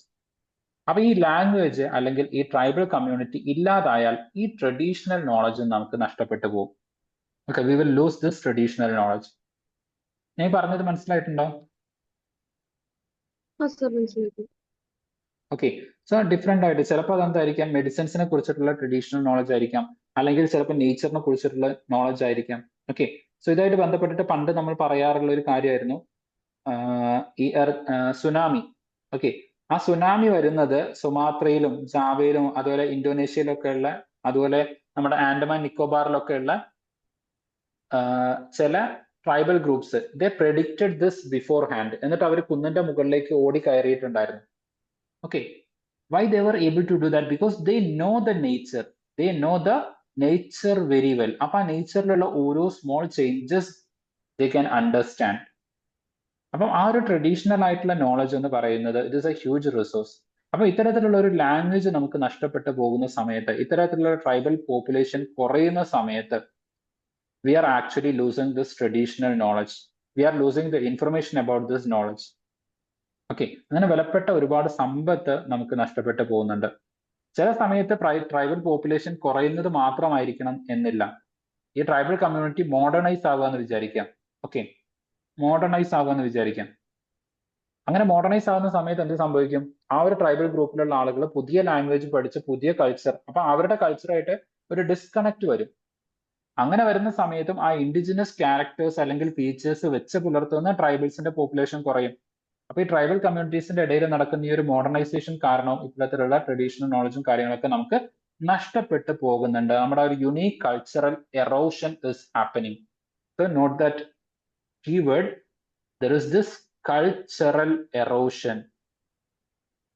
Okay, so means examinationലെ ആൻസർ എഴുതുന്ന സമയത്ത് ഇതുപോലുള്ള like keywords you have to use. Okay, the cultural erosion is happening, and within the tribal community cultural transformation is happening. Okay, cultural transformation is happening. ചിലപ്പോൾ അതായിരിക്കും UPSC ചോദിക്കുന്നത്. Okay, what are the factors or what are the different things that is leading to the cultural transformation in the tribal group? ഇപ്പൊ tribal കമ്മ്യൂണിറ്റീസിന്റെ ഇടയിലുള്ള cultural ട്രാൻസ്ഫോർമേഷന് കാരണമാകുന്ന കാര്യങ്ങൾ എന്തൊക്കെയാണ്? So you can write about the modernism. Okay, government initiatives വരുന്നുണ്ട്. Then like the modern education വരുന്നുണ്ട്. Okay, then also the other forces, so for example like the left wing extremist group. Okay, so അങ്ങനത്തെ കാര്യങ്ങൾ എന്ത് ചെയ്യുന്നുണ്ട്, അത് വരുന്നുണ്ട്. അപ്പൊ ഇങ്ങനത്തെ ഒരുപാട് factors that also leading to this cultural transformation. അതെന്തിലേക്ക് ലീഡ് ചെയ്യുന്നു? കൾച്ചറൽ ട്രാൻസ്ഫോർമേഷൻ എന്ന് വെച്ച് കഴിഞ്ഞാൽ ഒരു കൾച്ചറിൽ നിന്ന് മറ്റൊരു കൾച്ചറിലേക്ക് മാറുന്നു. അതിനെയാണ് കൾച്ചറൽ ട്രാൻസ്ഫോർമേഷൻ എന്ന് പറയുന്നത്. കൾച്ചറൽ എറോഷൻ എന്ന് വെച്ച് കഴിഞ്ഞാൽ അങ്ങനെ മാറുന്ന സമയത്ത് നമുക്ക് നഷ്ടപ്പെട്ടു പോകുന്ന കൾച്ചറൽ എലമെന്റ്സ്, നമ്മുടെ സാംസ്കാരിക പൈതൃകത്തിനെയാണ് നമ്മൾ എന്തെന്ന് പറയുന്നത്, കൾച്ചറൽ എറോഷൻ എന്ന് പറയുന്നത്. ഇതൊക്കെ ഡിഫറെന്റ് ആയിട്ടുള്ള കീവേഡ്സ് ആണ് that you have to use in the examination. Okay, mains എക്സാമിനേഷനിൽ ആൻസർ എഴുതുന്ന സമയത്ത് നമുക്ക് യൂസ് ചെയ്യേണ്ട കീവേഡ്സ് ആണ്. ഇത്രയും കാര്യങ്ങളൊക്കെ ട്രൈബൽസിന്റെ ലാംഗ്വേജുമായിട്ട് ബന്ധപ്പെട്ടുകൊണ്ട് ജസ്റ്റ് ഒന്ന് ഓർത്ത് വെക്കുക. ഇപ്പൊ ഈ ട്രൈബൽസിന്റെ ലാംഗ്വേജ്, അതുപോലെ തന്നെ ട്രൈബൽസിന്റെ എഡ്യൂക്കേഷൻ, ഇതൊക്കെ പ്രൊട്ടക്ട് ചെയ്യുന്നതിന് വേണ്ടിയിട്ട് ആർട്ടിക്കിളിൽ ലൈക്ക് നമുക്ക് 29-ലും 13-ലും ഒക്കെ ഡിഫറെന്റ് ആയിട്ടുള്ള പ്രൊവിഷൻസ് കാണാൻ വേണ്ടിയിട്ട് പറ്റും. ഓക്കെ, മൈനോറിറ്റി പ്രൊട്ടക്ഷൻസിന് വേണ്ടിയിട്ടുള്ള ഡിഫറെന്റ് കോൺസ്റ്റിറ്റ്യൂഷണൽ പ്രൊവിഷൻസ് ആർട്ടിക്കിൾ 29, 30-ലൊക്കെ കാണാൻ വേണ്ടിയിട്ട് സാധിക്കുന്നതാണ്. ഓക്കെ, സോ ഇത്രയും കാര്യങ്ങൾ ഇതിനായിട്ട് ബന്ധപ്പെട്ടിട്ട് ജസ്റ്റ് ഒന്ന് മനസ്സിലാക്കി വെക്കാം.